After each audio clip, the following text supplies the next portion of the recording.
ফরজ গোসল না করে কাজকর্ম করলে কি সংসারে কোনো অমঙ্গল হবে? স্ত্রী যদি পরকিয়া করে তারপর যদি ক্ষমা চায় তখন তার সাথে সংসার করা কি জায়েজ কিনা? অবাধ্য সন্তানকে কিভাবে বাধ্য করবে?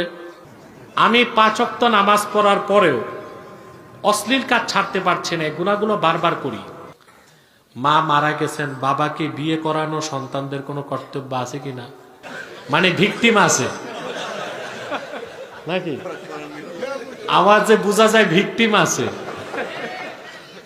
কিছু কিছু নিউজ মিডিয়া প্রচার করে আপনি নাকি যাকে তাকে সাথে মাক্ষা দিয়ে মেরে ফেলতে উৎসাহিত করেন। আমরা সবাই শয়তানের প্ররোচনায় পাপ কাজ করি। আদম হাওয়াও শয়তানের প্ররোচনায় পড়ে জান্নাতের ফল খেয়েছে, তাহলে শয়তান কার প্ররোচনায় পড়ে সেদিন আদমকে সেজদা করেনি?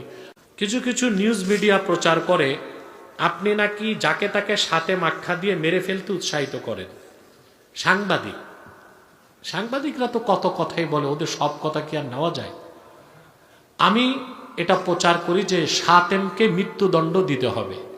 শাতেমকে, যে কুলাঙ্গার মুরতাদ কাফের আল্লাহর শানে বেয়াদবি করে, রাসূলুল্লাহ সাল্লাল্লাহু আলাইহি ওয়াসাল্লামের শানে বেয়াদবি করে, তাকেই বলা হয় শাতেম। আর তার শাস্তি হচ্ছে শরীয়তে মৃত্যুদণ্ড। এখন এটা দেওয়ার দায়িত্ব হচ্ছে রাষ্ট্রের।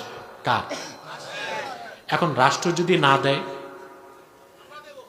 তখন বাকস্বাধীনতার দোহাই দিয়া যে যখন খুশি তখন আল্লাহ তার হাবিবের শানে বেয়াদবি করবে, আর আমরা আঙ্গুল চুষব? ডাকাত ডাকাতি করলে শাস্তি দেওয়ার দায়িত্ব কার? চোর রে। তো গণপিটুরি দিয়া ডাকাত মারে কেন মানুষ? কারণ আইনের ফাঁক দিয়া ডাকাত জামিনে বের হয়ে যায়, ঠিক না? তো মাঝে মধ্যে মানুষ আইনকে হাতে তুলে নেয়, যদিও এটাকে মবক্রেসি বলা হয়। সুস্পষ্টভাবে কেউ যদি শাতেম প্রমাণিত হয় তার একমাত্র শাস্তি মৃত্যুদণ্ড। এটা কে নির্ধারণ করবে? সিচুয়েশন ফয়সালা দিবে। আমরা সবাই শয়তানের প্ররোচনায় পাপ কাজ করি। আদম হাওয়াও শয়তানের প্ররোচনায় পড়ে জান্নাতের ফল খেয়েছে, তাহলে শয়তান কার প্ররোচনায় পড়ে সেদিন আদমকে সেজদা করেনি? আরে শয়তান নিজে শয়তানি করছে, দেখি তো শয়তান।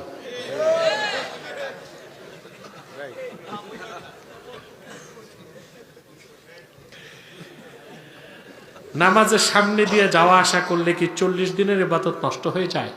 রাবি বলছেন 40 দিন না 40 বছর, আমি জানি না, দাঁড়ায় থাকতে হবে। ইবাদত নষ্ট হবে না, গুনাহ হবে।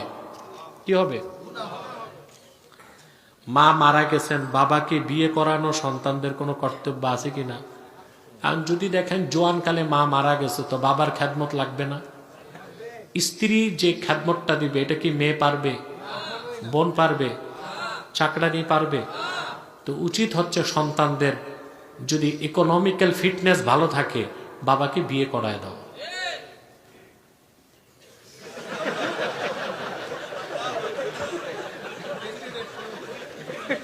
মানে ভিকটিম আছে নাকি? আওয়াজে বোঝা যায় ভিকটিম আছে।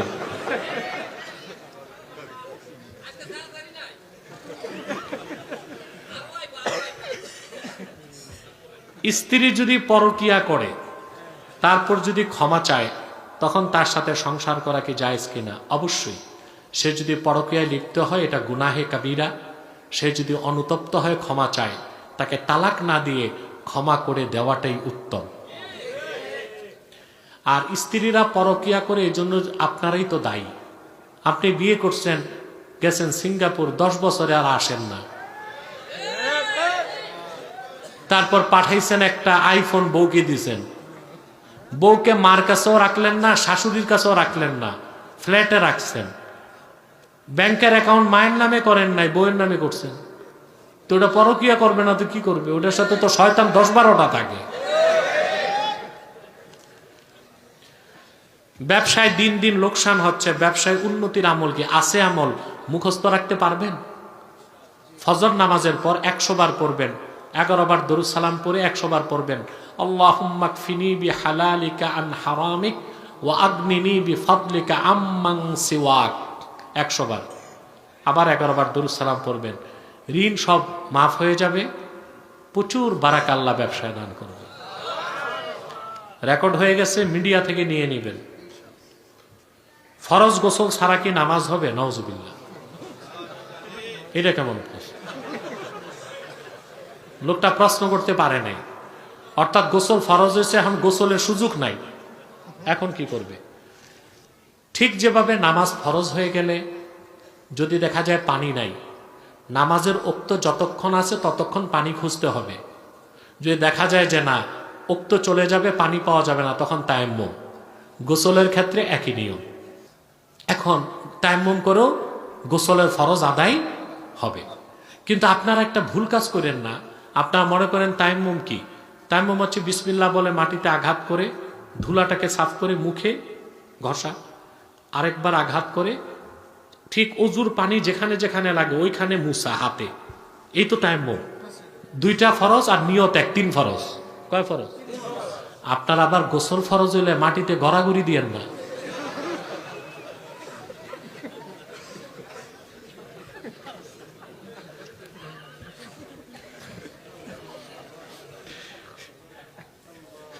গোসল ফরজ হইলে তায়াম্মুমের একই নিয়ম, বুঝতে পারছেন?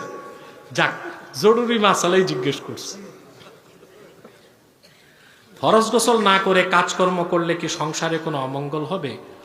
দেখুন ভাই, ইসলামে অযৌক্তিক কোনো কঠিন বিধান আরোপ করা হয় নাই। গোসল ফরজ হওয়ার পর, আসলে গোসল ফরজ কখন জানেন? নামাজের আগে।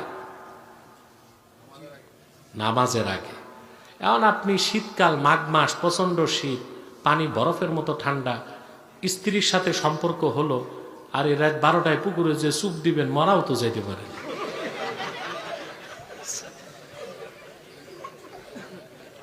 চুপচাপ ঘুমায় থাকেন।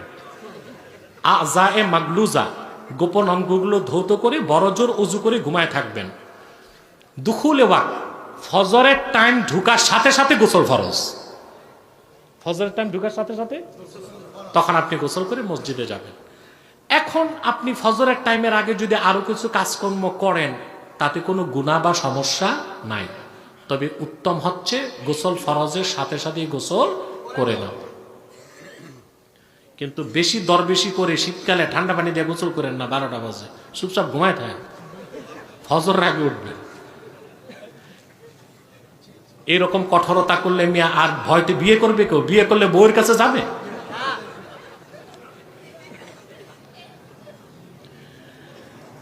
আমি 5 ওয়াক্ত নামাজ পড়ার পরেও অশ্লীল কাজ ছাড়তে পারছি না, গুনাহগুলো বারবার করি।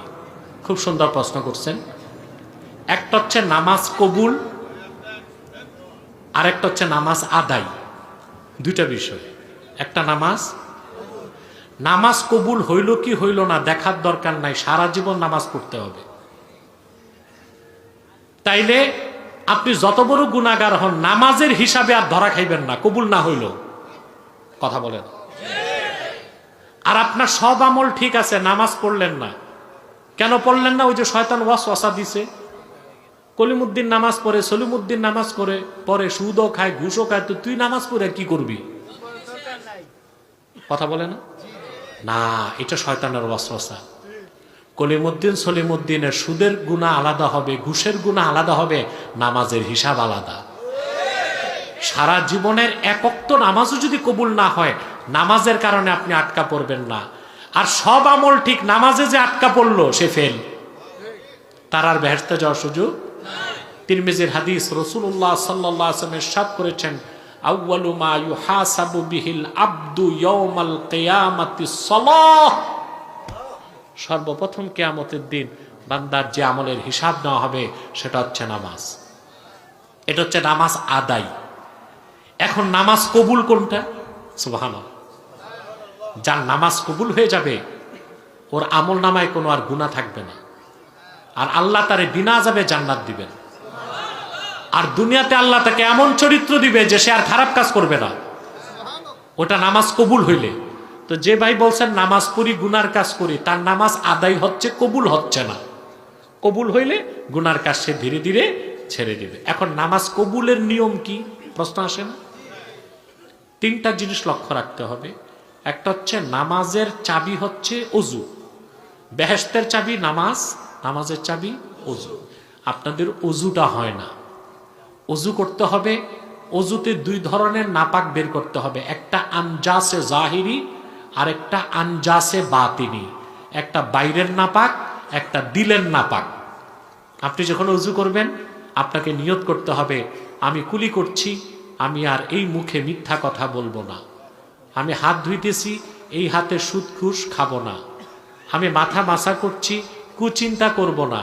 আমি মুখ ধুইতেছি, চোখে হারাম জিনিস দেখব না। পা ধৌত করছি, সিনেমা হলে যাব না, পোস্ট কোয়ার্টারে যাব না। এইভাবে আপনি যদি ফজরের অজু করেন, আপনার ভিতরের নাপাকও বের হবে, বাইরের নাপাকও চলে যাবে। তখন আপনি নামাজে ঢুকলে দুইটা জিনিস রাখতে হবে, খুজু আর খুশু।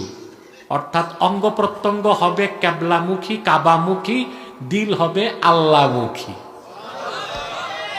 একটা খুশু আর একটা খুজু। তখন এইভাবে যদি 40 দিন নামাজ পড়েন, সব গুনার প্রতি আপনার ঘৃণা সৃষ্টি হয়ে যাবে। অবাধ্য সন্তানকে কিভাবে বাধ্য করবে? খুব সুন্দর কথা।